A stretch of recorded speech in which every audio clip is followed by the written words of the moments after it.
Mimi kawaida yangu ni mtu anaenda pole pole. Kwa sababu ya saa nitaharakisha. Wale wako tayari tutatembea pamoja.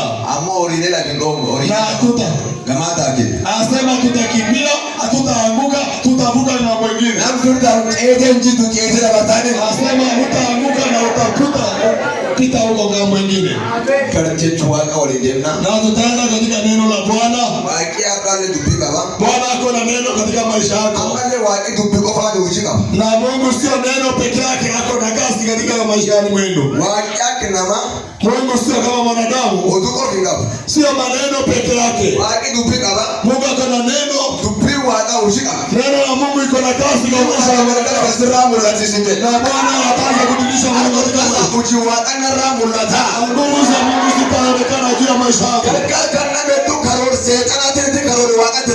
Asema mpango wa adui itafanyika, mpango ya Mungu itafanyika juu ya maisha yako.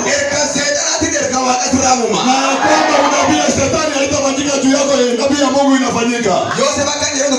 Yosefu akasema hivi, adui wa familia wa ndugu zangu wamenipangia, Mungu akanitendea mema katika mpango ya ndugu zangu. Walinipangia mpango mbaya, waliniuza, walinitupa katika moto.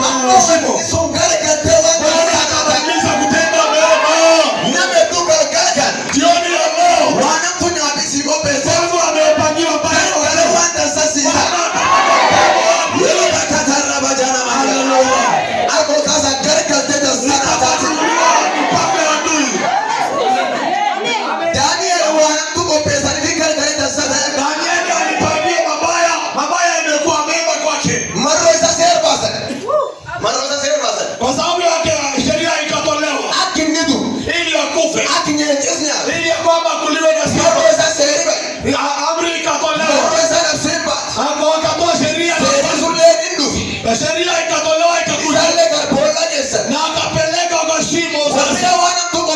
Walipangia mabaya, wakatuma malaika kafunga mdomo ya simba. Mungu akatuma malaika kafunga mdomo ya simba. Danieli akatoka na utukufu mwingine. Na akaambia kwa mfalme asema Mungu aliyekualia mtumikia amekulinda.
Danieli akatolewa huko.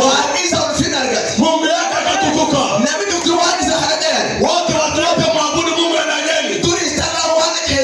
Yeye peke yake alikuwa naomba Mungu peke yake.